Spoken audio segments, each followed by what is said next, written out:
A very good morning to all. Once again, welcome you all for this embedded class. In the last class, we discussed the topic about the processor architecture, and that is CISC risk differences, Howard and von Neumann architecture. Von Neumann was also called as Princeton architecture. We got to know that, then followed by Big Indian and Little Indian architecture. Uh, Today's class we will continue with a further topic that is memory. Why memory concept is very important in embedded systems. Not only in embedded system, any of the electronic device you consider, then the memory plays a vital role, because if you want to run any of the algorithm, then algorithm must be stored in some of the in any of the space, and that depends on what size of memory is required. Now when you want to store the algorithm, then probably sometimes you may require to access the memory, only accessing is required, or sometimes you also require a memory in such a way that you want to rewrite again the memory, or accessing is required often and often. So in that perspective, we have different types of memories. Today we will try to understand the importance of memory and different types of memory systems that is present in the embedded systems. Followed by I just give you one small how the memory of your computer, and what amount of memory, what amount of load is taking by your memory. Like, let me see, and probably you might be knowing that how to view your task manager, but still somewhere else, even if one or two students it is not no, let me give that demonstration here at the end of this class. Let me present my screen here.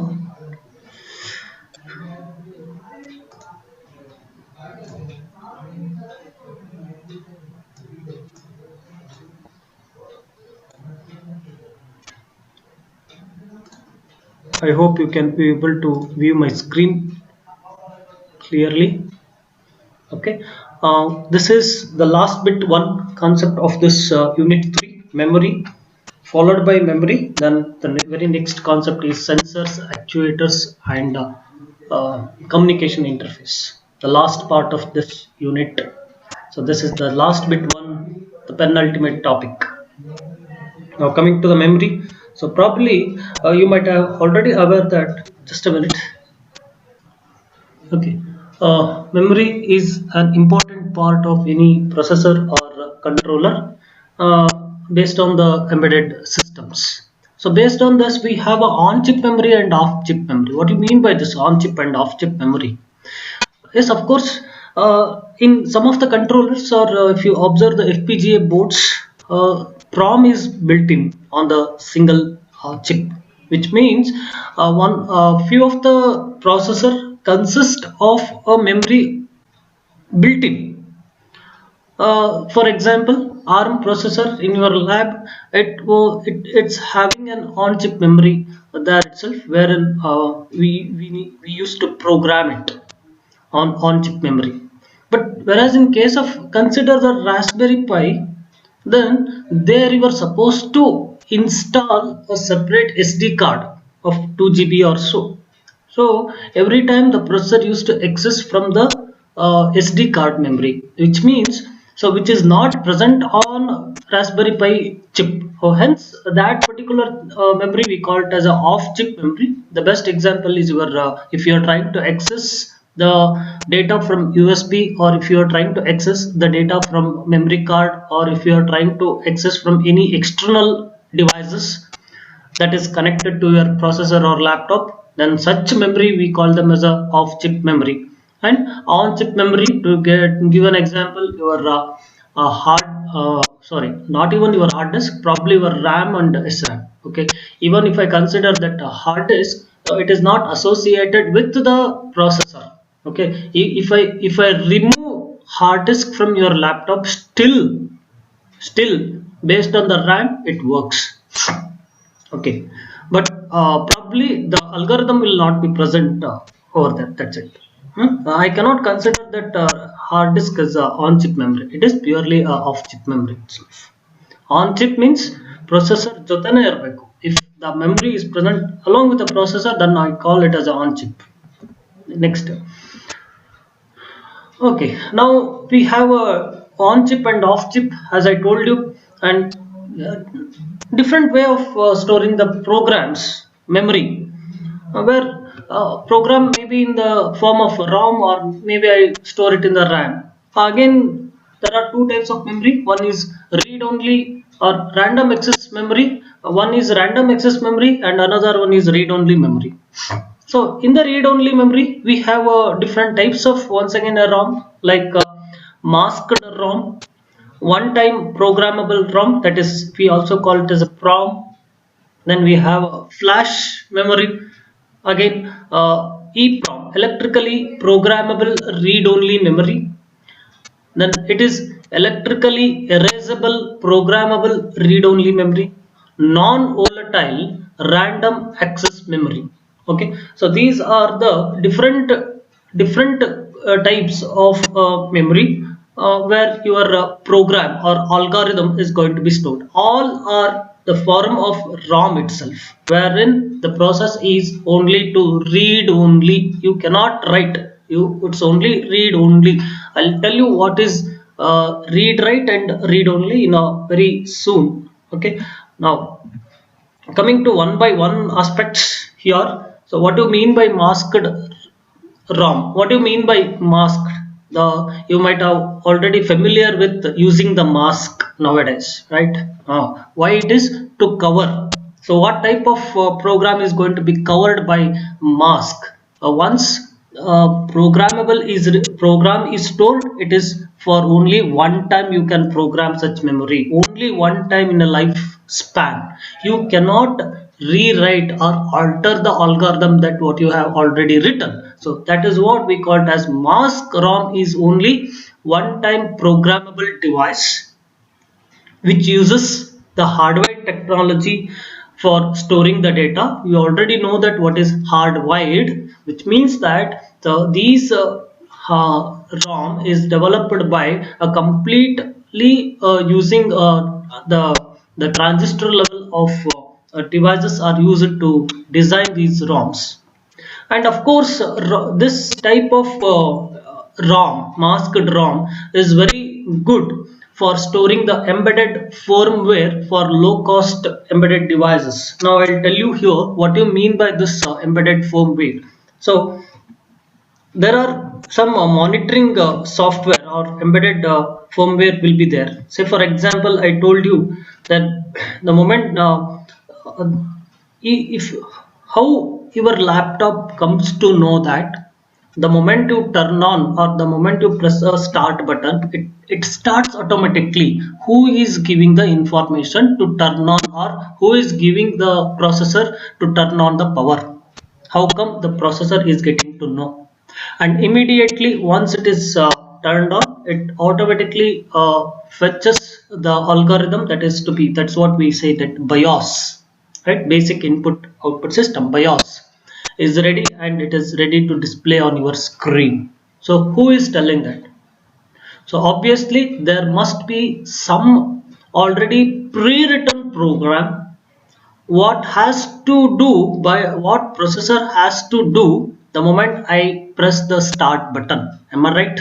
So that particular program we call it as embedded firmware. It is firmware. The same thing is true the moment I press which is all the time the same program will be running. The same program will be running. You cannot alter that particular program. Okay, the same thing is true when you try to lock and unlock your the four-wheeler doors. Car door na lock ಮತ್ತೆ unlock ಮಾಡಬೇಕಾದ್ರೆ the moment you press the lock button, automatically the wireless, through the wireless device, the antenna, the processor executes and it turns off, or it locks all the four doors automatically. So it not so happen like the moment I press the lock button it will not unlock, or if I press the unlock button it will not lock. The reverse vice versa case is also not possible. Then there must be a some algorithm, pre-written algorithm, right? So that will be executing. So where this algorithm will be present, and these algorithms are stored in a memory called masked ROM. It is one time programmable. If I program it, that's end of the day. So I cannot reprogram again and again. So hence such devices we call them as, such algorithms we call them as a embedded firmware algorithms. And these are programmed by the manufacturers, not by the user. There are some programming means, say for example, if you take Arduino board, and where you can also write a program, right? So but here the case is, in this particular masked ROM, user don't have accessibility to that particular memory. Only a manufacturer has programmed already and burn the device. Then it's only to use the purpose. Only you can read the content of the memory, but not, it is not possible to write your algorithm into that particular memory. I hope it is clear now what you mean by storing the embedded firmware. Okay, that's what we call it as programmed by the manufacturers. The same thing is true the moment you turn on your computers, the moment you start using a few of the applications in the hardwares, like Alexa. Okay, where it already pre-written program will be there. So you just give the voice signal, it executes, and all such programs are going to be called as embedded firmware programs. And this is a permanent bit storage. It is not possible to alter even a bit of the information. So that's what the masked ROM is all about. Just you need to understand the different types of ROM. You need to understand their advantages and what is the disadvantages and where it is going to be used. Okay, now what is the disadvantage in this? So that's we will see in the next program. Next one, like, okay, now one time programmable memory, which is almost similar to masked memory itself, but PROM is not pre-programmed by the manufacturer. That's the only difference. Okay, OTP is not programmed by the manufacturer. Then sometimes user want to program, user want to run the algorithm for the device. So that's what we call it as the device can be programmed for one time, and this device is accessible to user. So there are two persons here, one is manufacturer and another one is user.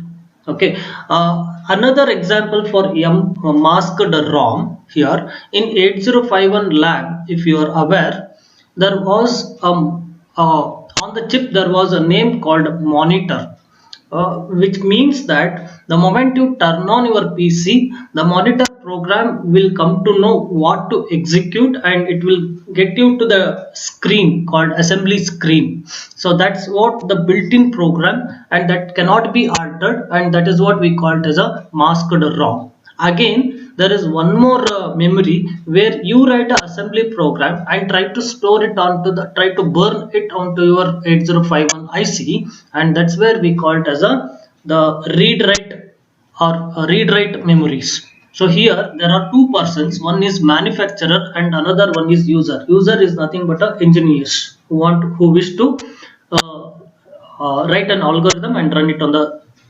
memory. So that's in such time there is only one possibility, one time it is possible to write the program. So here it is possible to program only one time from the user end. The end user is responsible for these programming devices. That's what I told you, the algorithm writer. Okay, now it is programmed by a PROM programmer which selectively burn the fuses according to the bit pattern. Now in the PROM, so you have a bit pattern like this, bit pattern. Okay, there will be a crossbars like this. So which field you want to program? So if you program this, or if you insert, or if you give an electric signal for this, so that go and program in such a way that when you are trying to give a electric signal, so one is going to be burned in that. So if you select another crossbar, so if you want, by default it will be 0. If you don't program it, by default it will be 0. Say for example, if you burn like 1 1 0 0, then I will program this bit. Okay, and I will program, I'll not program this, and I will not program this. Now this is a line which is reading 1100 data. So that's how the PROM programming is going to be done. So this probably you might have read in DCD, digital circuit design. That's where like we used to understand, or we used to design a given boolean equation using the PLD devices, that is PLA and PAL, programmable array logic and programmable logic arrays. It is nothing but a PROM. Okay, those devices are nothing but a PROM devices. Okay, now few fuses which are not blown represents the logic one. Okay, I'm sorry. See, if I want, by default it will be a, if you want to burn, if you want to program it, so then give a electric signal, so that the logic 1 is going to be re-rated by logic 0. The default state of the logic in this case is, the default state in this is logic 1. Okay, so OTPs, one of the disadvantage of OTP, the name itself says that it is not reprogrammable. It's only one time programmable. Of course it is programmable read only memory. If you program, it is one time programming. So hence the program, it is once if you done with the program, the rest time you need to read only the read only memory. Yes, you need to read the memory content, that's it. So but the difference between masked and OTP is, masked memory is used by the manufacturers, but OTP is useful for programmable persons. Okay, now another disadvantage in OTP. What is the disadvantage? Suppose if I write a wrong algorithm, I cannot reprogram it. Once again, I should I should dispose that memory, then buy a new memory, which is costlier for me. Hence we have a next type of memory called erasable programmable read only memory, EPROM. We call them as a EPROM. So OTPs are not useful and worth for the development purpose, because most of the times it so happen like it is a repetitive job for me.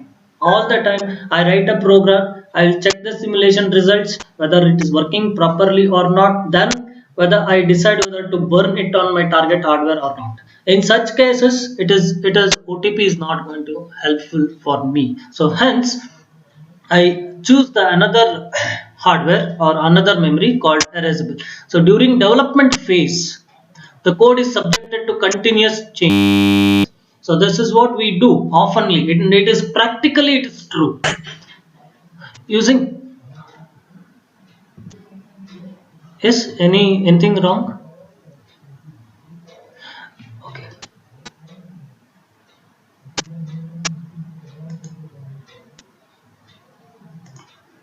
Using OTP each time, each OTP each time to load a code is not economical. That's what I told. Now that's where we go for erasable programmable read-only memory, which gives a flexibility to reprogram the same chip again and again. So which stores the bit information. So the main aim in using this is we use a field effect transistor. So field, you know that how the field effect transistor are going to be stored by charging and discharging manner. Okay, so this is how the FETs are going to be used to store the PROM. The another disadvantage in EEPROM. So there is a flex. The advantage is there is a flexible. I request kindly unmute those who have mute your mic. Those who have unmute. Few people.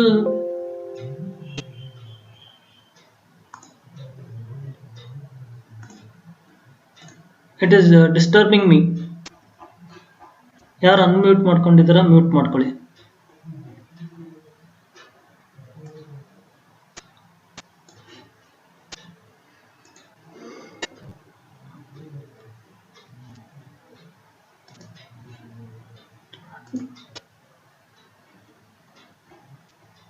The advantage is there is a flexibility in programmability. You can reprogram many times, but the disadvantage is to once if you want to erase the data, whenever you want to reprogram, first you need to erase the device. The erasing itself will take around half an hour, 20 minutes to half an hour. So it is little time consuming process. If you are okay with that timing, then always it is okay to go for EEPROM. But there is one more, electrically erasable programmable read-only memory, same as EEPROM, but little faster in erasing. That's it. We are using here, we use UV ultraviolet rays to erase the data.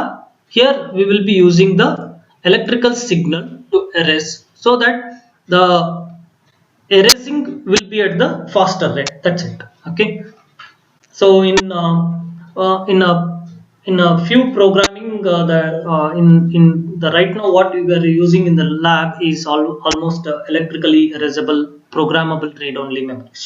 Okay, because most of the times we go for PROM. So you can also check in your this one FPGA boards. You can observe that there is a PROM IC in FPGA boards or even in ARM processor. ARM processor, it is not so visible, but here it is clearly visible in FPGA boards. And another one is flash memory.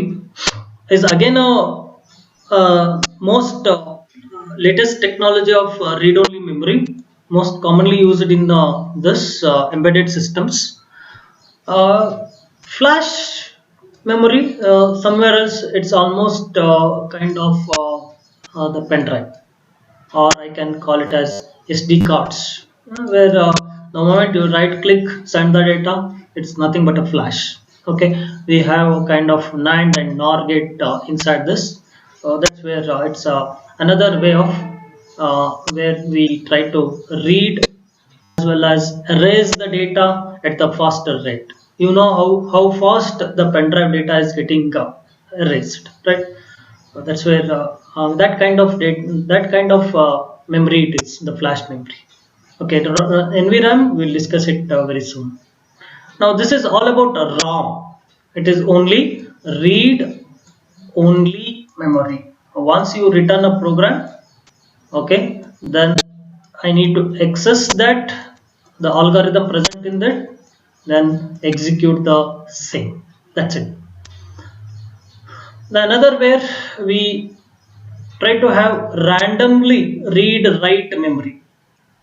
It, there is a memory, it is possible to write, it is also possible to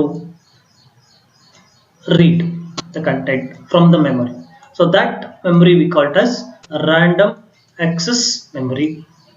In random access memory, again we have a three types of memory, that is static random access memory and dynamic random access memory.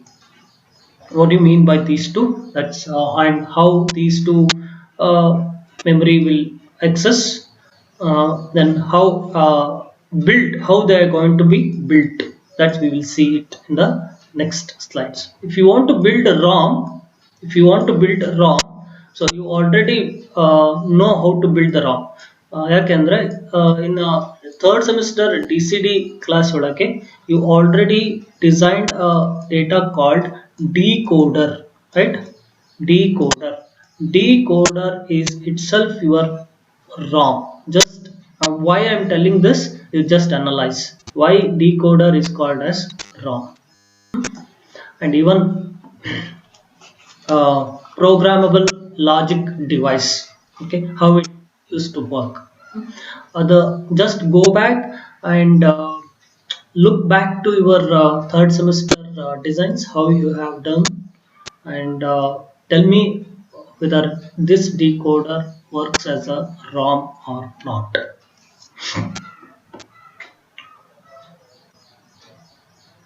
Now coming to this, this is the implementation, how it is going to be implemented as a SRAM, static RAM. Why it is called a static, will tell you. Now if you observe this transistor level, this is NMOS and this is one more NMOS. This is a PMOS. You already know how P and N type of MOS transistors work. So here Q5 is also NMOS, Q6 is also NMOS. If I consider only this part, so it is nothing but a NOT gate. Look at this, Q1 and Q2 forms a PMOS and NMOS, where PMOS is connected to VDD or VCC, then NMOS is connected to ground. So here it forms the one NOT gate. So that is what it is here represented. So another NOT gate. So therefore it is nothing but a cross coupled NOT gate. So what is this is all about? Do you remember where you have read this particular part? ಎಲ್ಲಿ ಓದಿದ್ದೀರಾ ಇದನ್ನ? What is this device is called as? What is this device is called as? ಯಾರಾದರೂ unmute ಮಾಡ್ಕೊಂಡು ಹೇಳ್ಬೋದು, or else I'll come back to chat room. What is that device is called?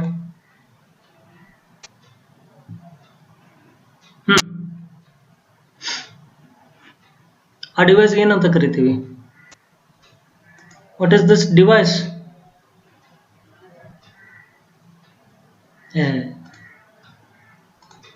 Third semester logic design ಎಲ್ಲ ತಲೆಗಿಂದ ಸ್ವಚ್ಛ ತೊಳೆದು ಬಿಟ್ಟಿರಿ ಅನ್ಸುತ್ತೆ. Flip flop, any other word?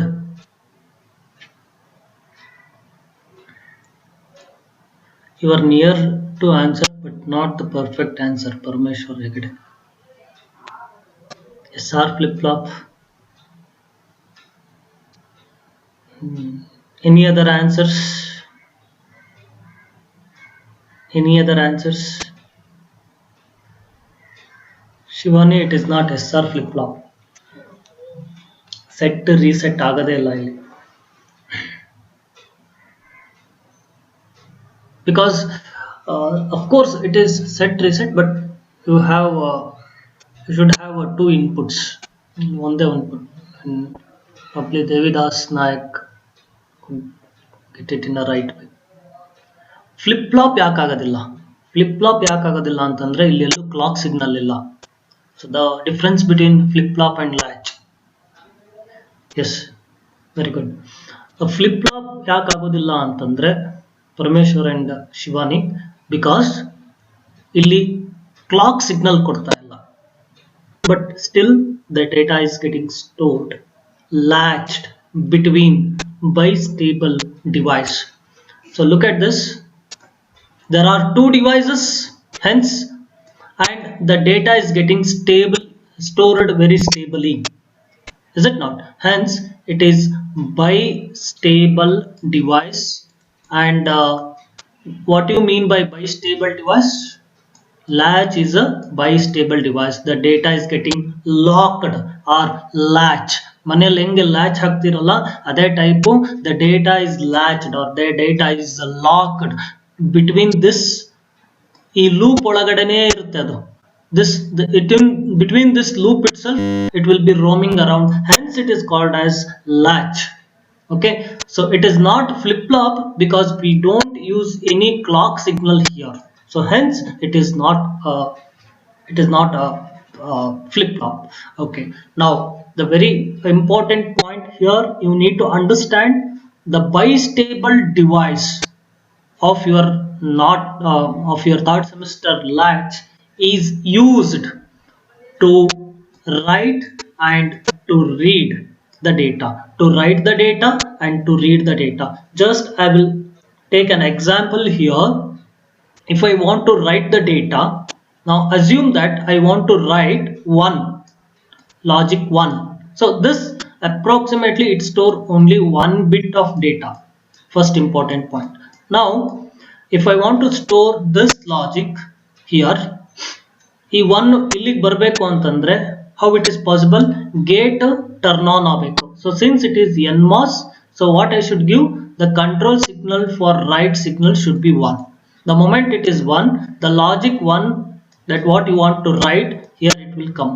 So since this is, so since simultaneously read write ಎರಡು possible ಇರೋದಿಲ್ಲ, when write signal is 1, read signal is must be 0. So therefore ಇದು 0 ಆಗಿರೋದ್ರಿಂದ ಈ NMOS turn on ಆಗೋದಿಲ್ಲ, it is not turned on. So the data whatever that will be here, it will be here itself. So the moment it is logic 1, so I am going to get the same data here itself, is it not? So probably this is 0 and this 0 will be here and this is 1, right?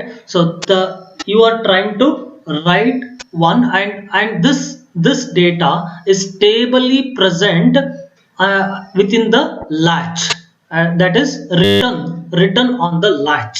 Now assume that if you want to read this data, so what happens the moment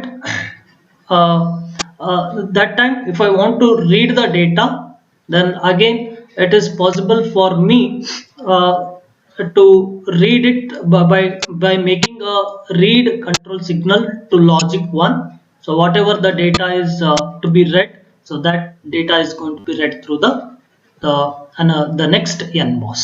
So that's how the read write process takes place in the SRAM. So what is the advantage and what is the disadvantage? The advantage here, it is the reading and writing signal is very simple, but disadvantage in this here, it is to construct one bit of memory, to construct one bit of read write memory, you required totally how many transistor, 1 2 3 4 5 and 6. To represent one bit of data, either 0 or 1, you are using 6 NMOS transistors. Okay, so when you are using 6 transistor, obviously the area required is more. Assume that if you are trying to go for 8-bit, just 8-bit memory, okay, 8-bit memory, which means that 2 to the power of 8, 255 different combinations, just you want to store that, how many transistors are required? So that is 6 into 8, 48 transistors are required. And look at the area of that particular hardware. So one is the area constraint, another one is 6 to 8 48 transistor required to store 8-bit of data. And finally each transistor, unless and until you supply a voltage or current voltage, it will not turn on. So hence the power consumption is also more in case of static RAM. So that's where the another type of RAM we have, that is dynamic RAM. So this dynamic RAM uses only one transistor to store a bit of data. One bit of data is going to be stored using only one transistor. That is we also have a NMOS here, one NMOS here. So So the moment you use this NMOS, what happens here? So if you want to write, so this is word line. Word line is nothing but read data. Turn on this. So this, and if you want to bit line is nothing but both access and write as well as read. So if you want to write here, the one is going to be written. So one is going to be written here. Now, when you read this, now what is the disadvantage here? If this one is getting stored till the capacity is at charged high. Okay, the moment capacitor discharges, the data is lost, which means that all the time I should have one power backup here. That is what in the form of capacitor. So that's where the moment you turned off the device, charge is getting the moment there is a discharge in this capacitor, the data is going to be lost. So since the information stored is as the charge gets leaked off with the time, so the data is going to be lost. So this is the disadvantage that what we have. So that's where your RAM, whatever you call the RAM, is it a dynamic RAM or static RAM? 1 GB, 2 GB, 3 GB RAM ಅಂತ ಏನು ಕರಿತಿರಲ್ಲ, ಅದು DRAM ಆಗಿರುತ್ತೋ ಅಥವಾ static RAM ಆಗಿರುತ್ತೋ? ನಿಮ್ಮ laptop ಒಳಗಡೆ I think probably all the laptops with 4 GB and even your mobiles, talking to about your mobile phones, SRAM. How do you say that it is SRAM? SRAM ಆಗಿದ್ರೆ what is the cost of 1 GB ROM? Install ಮಾಡಿದ್ರಿ ನಿಮ್ದು ಈ laptop ಒಳಗಿದೆ, ನೀವು desktop ಒಳಗಡೆ, if you have a desktop, I think you can open the desktop, unassemble the things, and you can easily pick the RAM. ಅದರೊಳಗಡೆ ಒಂದು slot ಇರುತ್ತೆ, ಆ slot ನ ತೆಗಿಬಹುದು. ಯಾವತ್ತಾದ್ರೂ ತೆಗೆಯೋದು ಹಾಕೋದು ಮಾಡಿದಿರಿ RAM slots ನ? If that is the thing, like you will be knowing that cost of 1 GB RAM. 1 GB RAM ಗೆ ಎಷ್ಟು? What is the cost of 1 GB RAM?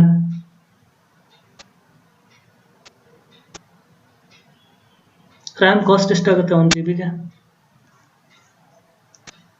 Any idea? It cost you around 800 to 900 rupees. 1 GB RAM cost you around 800 to 900 rupees. And definitely, if you are using SRAM, it will not give you at this cheaper rate. So my agenda is to store a data, right, for temporarily. Whenever my system is turned on, only that particular time the RAM has to store the data. That's it. So that's where 1 bit of memory required only one transistor. So hence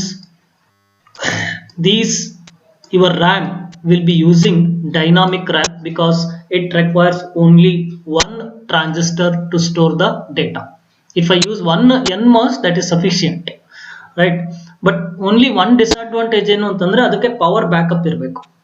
so that's where ನೀವು laptop ಅಲ್ಲಿ work ಮಾಡ್ತಾ ಇರಬೇಕಾದ್ರೆ if you don't save the data, if you don't save the, say for example, the moment I turn off my data after preparing my PowerPoint presentation, if I don't store it in my ROM, then probably ಅದು RAM ಒಳಗಡೆ work ಮಾಡ್ತಾ ಇರ್ತೀವಿ. Writing, if I write something right now, whatever I write, so these things will be stored in RAM for temporarily. So that's where it is asked for me every time, do you want me to store this? When I say that yes, the data is copied onto my ROM, that is nothing but secondary memory, hard disk ಒಳಗೆ store ಆಗುತ್ತೆ. ಇಲ್ಲ ಅಂತಂದ್ರೆ ಏನಾಗುತ್ತೆ, ಇದಕ್ಕೆ power supply ಇರೋವರೆಗೂ ಈ data ಇಲ್ಲಿ ಕಾಣ್ತಾ ಇರುತ್ತೆ. ಒಂದ್ಸತಿ ನಾನು ಟರ್ನ್ ಆಫ್ ಮಾಡಿದ್ರೆ RAM ಒಳಗಿರುತ್ತೆ ಇವೆಲ್ಲ ಡೇಟಾ ಎಲ್ಲವೂ ವಾಶ್ ಆಗೋಗುತ್ತೆ. ಸೊ ಹೆನ್ಸ್ ಪವರ್ ಬ್ಯಾಕಪ್ ಇರೋವರೆಗೂ ಮಾತ್ರ ಈ ಡೇಟಾ ಇರುತ್ತೆ. So that's where, and I need at the cheaper rate. Hence ನಿಮ್ಮ ರ್ಯಾಮ್ 4 GB ರ್ಯಾಮ್ ಅಥವಾ 8 GB ರ್ಯಾಮ್ ಅಂತ ಏನೇ ಇರ್ಬೋದು, ಅವೆಲ್ಲವೂ ಡಿ ರ್ಯಾಮ್ ಇಂದ ಆಗಿರುತ್ತೆ. That's it. And now you can analyze why SRAM is required. ಈ ಪ್ರೊಸೆಸರ್ ಆರ್ಕಿಟೆಕ್ಚರ್ ಹೆಂಗಿರುತ್ತೆ ಅಂತಂದ್ರೆ, this is your processor ultimately. So where it has to be fetched, ನಿಮ್ದು ಹಾರ್ಡ್ ಡಿಸ್ಕ್ ಇರುತ್ತೆ ಇಲ್ಲಿ.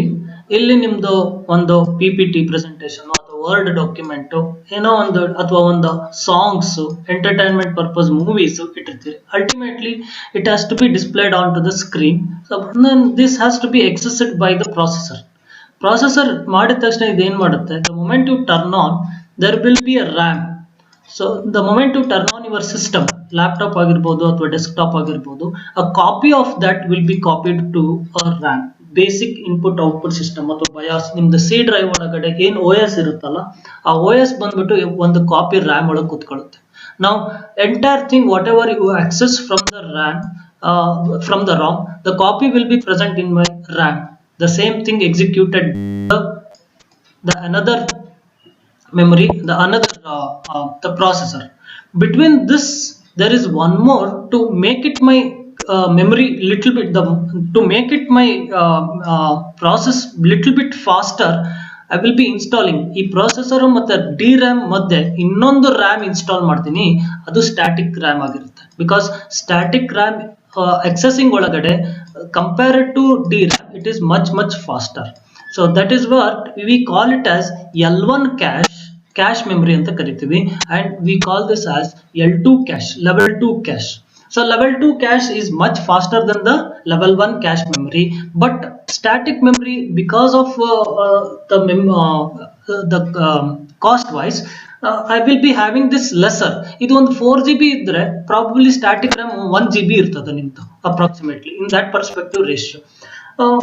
Meanwhile, that if you are trying to access the same copy again and again, then probably that copy will be stored in your static RAM itself, so that the processor fetches the data at the faster rate.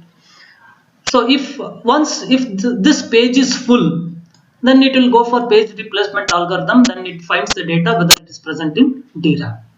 Okay, so that's where whenever you turn on the huge memory like Xilinx software ಆಗಿರ್ಬೋದು, ಅಥವಾ whenever you are trying to access the MATLAB which is of 20 GB, a 20 GB access ಮಾಡಕ್ಕೆ processor it takes its own time.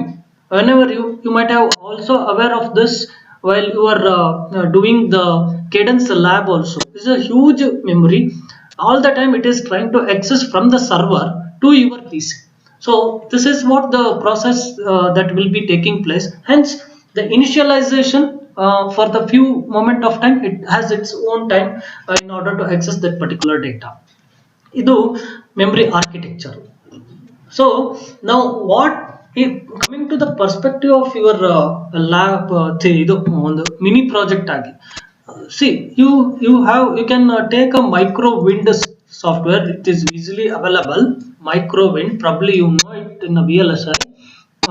ಈ microwind use ಮಾಡಿಕೊಂಡು you can build this SRAM. See this arrangement, it is very easy. Try to understand how it works.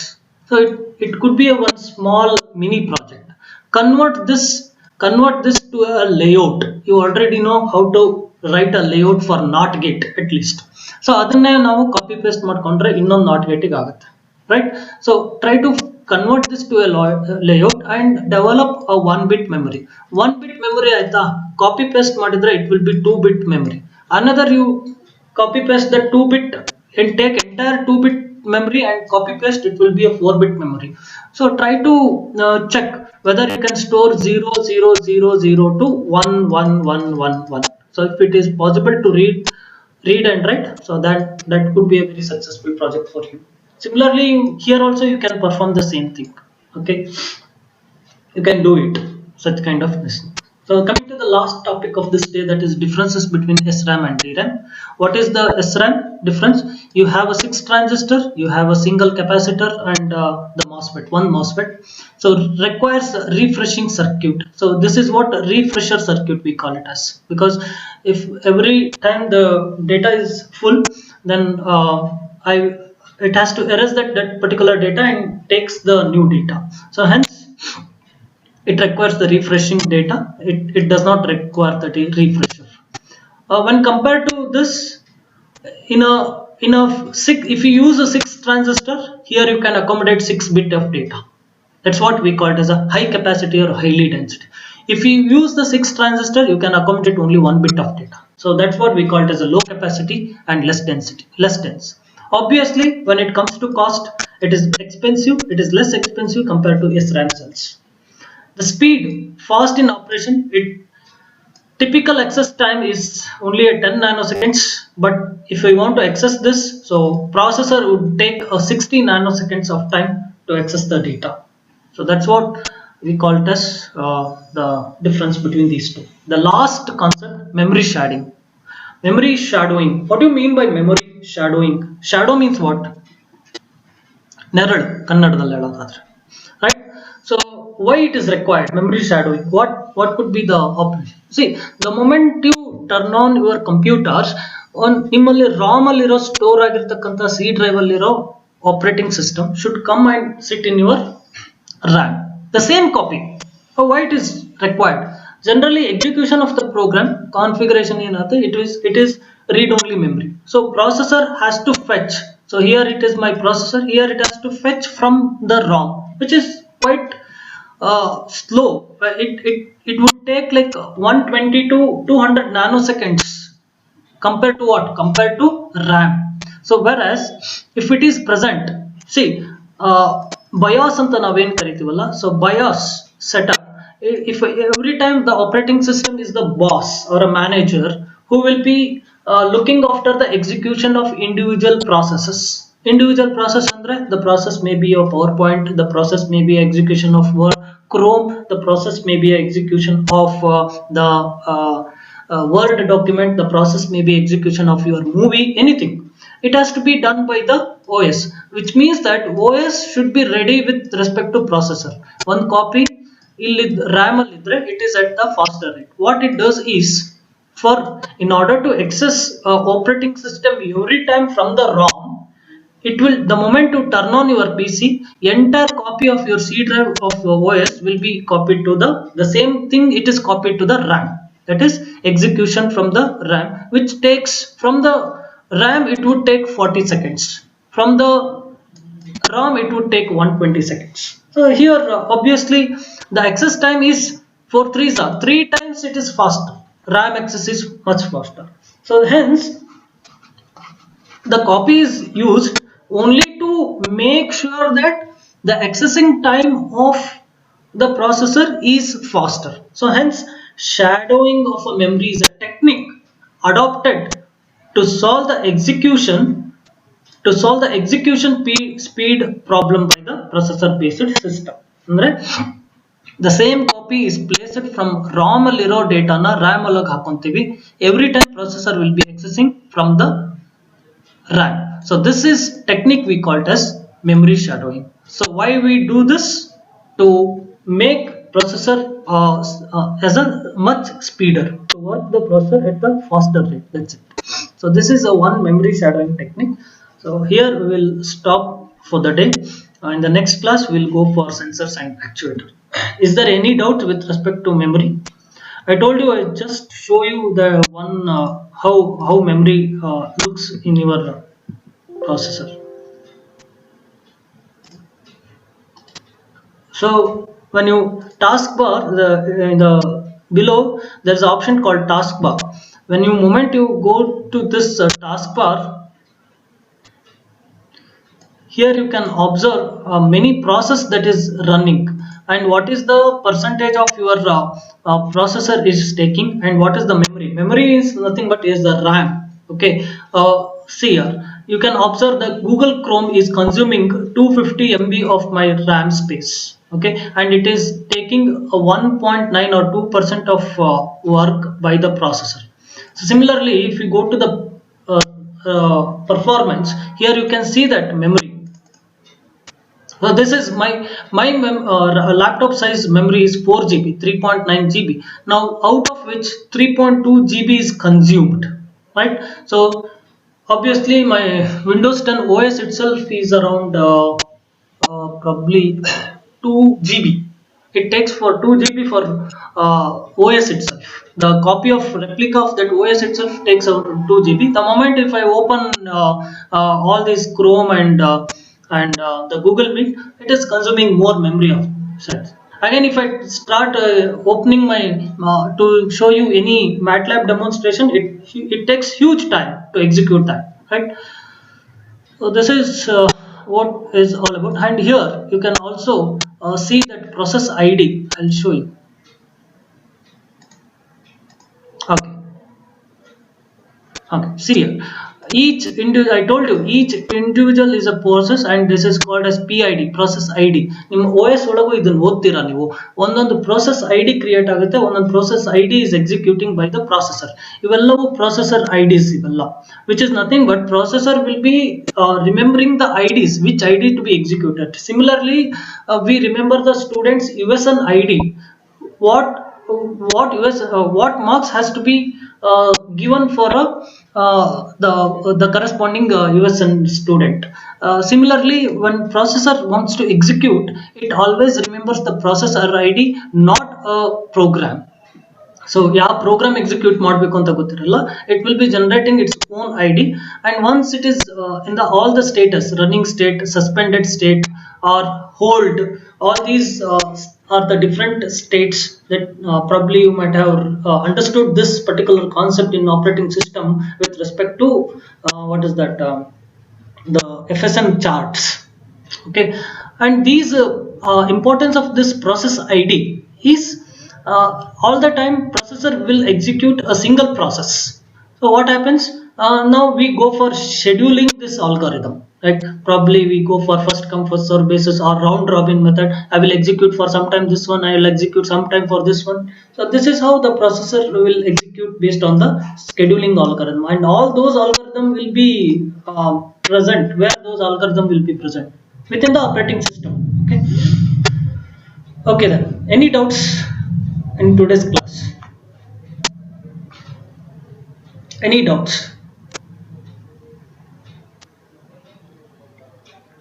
If you don't have any doubts, okay, let us stop for the day. We'll continue for the next class tomorrow at 9 o'clock. Okay, we'll meet at tomorrow 9. Thank you, take care. Bye.